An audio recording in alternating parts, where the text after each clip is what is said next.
السلام علیکم۔ جیسا کہ آپ سب کو پتہ ہے کہ ہمارے ایمان کے بنیادی ارکان میں سے جیسا کہ اللہ تعالیٰ پر ایمان لانا، فرشتوں پر ایمان لانا، اپنی کتابوں پر ایمان لانا، رسول اللہ صلی اللہ علیہ وسلم اور انبیاء پر ایمان لانا، یوم آخرت پر ایمان لانا، تقدیر کے اچھا یا برا ہونے پر ایمان رکھنا اور اس کے علاوہ لوح محفوظ پر پکا اور سچا یقین ہونا بھی ضروری ہے۔ لوح محفوظ عربی زبان کا لفظ ہے۔ لوح یعنی کہ عربی زبان میں تختی کو کہتے ہیں۔ اسے لوح محفوظ اور کتاب مکنون بھی کہا جاتا ہے۔ شیاطین کی دسترس اور کمی بیشی سے پاک ہونے کی وجہ سے اسے لوح محفوظ کا نام دیا گیا ہے۔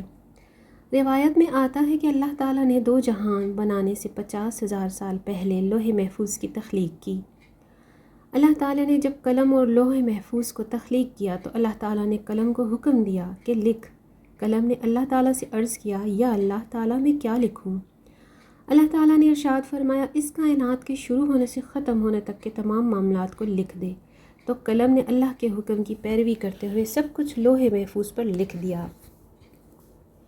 لوح محفوظ پر ہر چیز درج ہے، جو کچھ ہو چکا ہے اور جو کچھ زمین و آسمان میں ہونے والا ہے اس میں ہے۔ انسانوں اور شیاطین کی پہنچ سے دور ہے، کوئی بھی انسان اور جنات لوح محفوظ تک نہیں پہنچ سکتا۔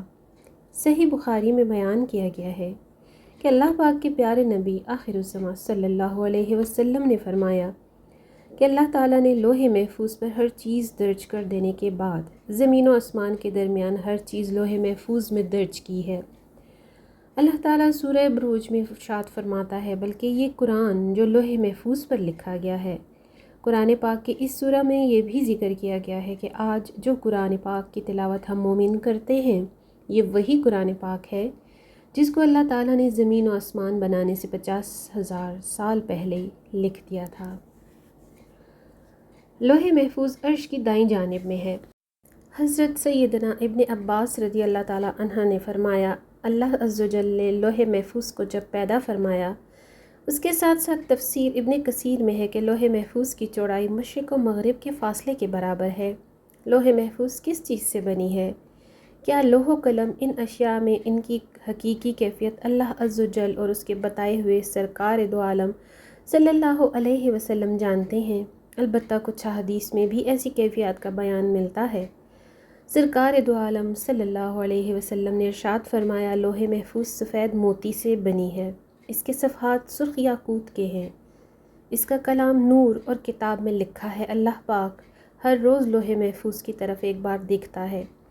دنیا کے نظام چلانے والی اللہ تعالیٰ کی ذات ہے۔ اللہ تعالیٰ جو چاہتا ہے کرتا ہے، کسی کو عزت کسی کو ذلت عطا کرتا ہے، کسی کو پیدا کرتا ہے تو کسی کو دنیا سے اٹھا لیتا ہے۔ اللہ تعالیٰ ہر چیز پر قادر ہے، جو چاہتا ہے کرتا ہے۔ لوح محفوظ کی لمبائی زمین و آسمان کے فاصلے کے برابر ہے، اس کی چوڑائی مشرق و مغرب کے برابر ہے۔ لوح محفوظ عرش کی جانب لٹکی ہوئی ہے اور ایک فرشتے کی گود میں ہے۔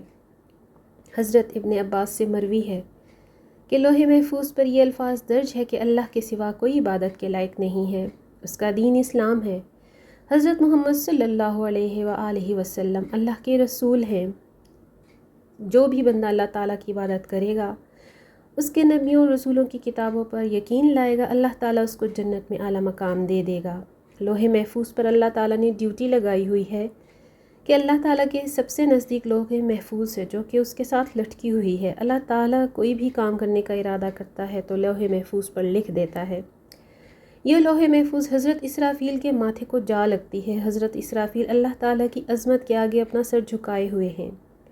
حضرت اسرافیل زمین پر نظریں جھکائے ہوئے ہیں۔ جب لوح محفوظ حضرت اسرافیل کے ماتھے پر آ لگتی ہے تو حضرت اسرافیل علیہ السلام فرماتے ہیں، اگر لوح محفوظ پر اللہ تعالیٰ کا حکم آسمانوں والوں کا ہوتا ہے تو اللہ تعالیٰ حضرت میکائیل علیہ السلام کے سپرد کر دیتا ہے، اور اگر وہ کام زمین والوں کا ہوتا ہے تو حضرت اسرافیل علیہ السلام اللہ تعالیٰ کے اس حکم کو حضرت جبرائیل علیہ السلام کے سپرد کر دیتے ہیں۔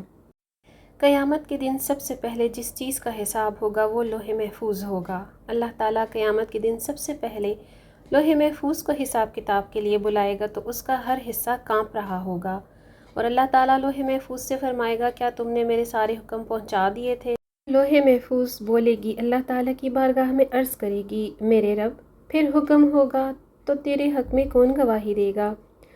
لوح محفوظ اللہ تعالیٰ کی بارگاہ میں عرض کرے گی میرا گواہ حضرت اسرافیل علیہ السلام ہے۔ اس کے بعد حضرت اسرافیل کو بلایا جائے گا۔ جب حضرت اسرافیل کو اللہ تعالیٰ کی بارگاہ میں حاضر ہونے کا حکم ہوگا تو اس وقت حضرت اسرافیل بھی کانپ رہا ہوگا۔ اللہ تعالیٰ حضرت اسرافیل علیہ السلام سے پوچھے گا کہ کیا تم نے لوح محفوظ کو میرے تمام احکامات پہنچا دیے تھے؟ تو حضرت اسرافیل بھی اللہ کی بارگاہ میں گواہی دیں گے، جی ہاں رب العالمین۔ اس وقت لوح محفوظ کو کہے گا سب تعریفیں اللہ تعالیٰ کے لیے ہیں جس نے مجھ کو برے عذاب سے دور رکھا۔ اس کے بعد حساب و کتاب کا سلسلہ جاری ہو جائے گا۔ ہمارے بے شمار دوستوں کا یہ سوال ہوتا ہے، کیا لوح محفوظ پر لکھا ہوا دعاؤں سے تبدیل ہو جاتا ہے؟ ان کے سوال کا جواب یہ ہے کہ تقدیر 3 قسم کی ہوتی ہے۔ پہلی تقدیر وہ ہوتی ہے جس کو اللہ تعالیٰ انسان کی دعاؤں سے بدل دیتا ہے۔ دوسری تقدیر وہ ہوتی ہے جس کو اللہ تعالیٰ اپنے نبی اور رسول و ولی اور نیک بندوں کی دعاؤں سے بدل دیتا ہے۔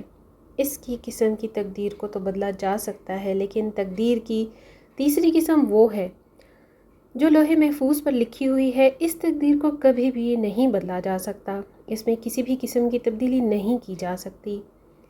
لوح محفوظ پر لکھی گئی ہوئی تقدیر کو کبھی بھی تبدیل یا مٹایا نہیں جا سکتا۔ اللہ تعالیٰ سے دعا ہے کہ یا رب کریم ہم سب کو شریعت محمدی صلی اللہ علیہ وسلم کے مطابق زندگی گزارنے کی توفیق عطا فرمائے اور ہمیں تا قیامت نیک عمل کرنے کی بھی توفیق عطا فرمائے، آمین یا رب العالمین۔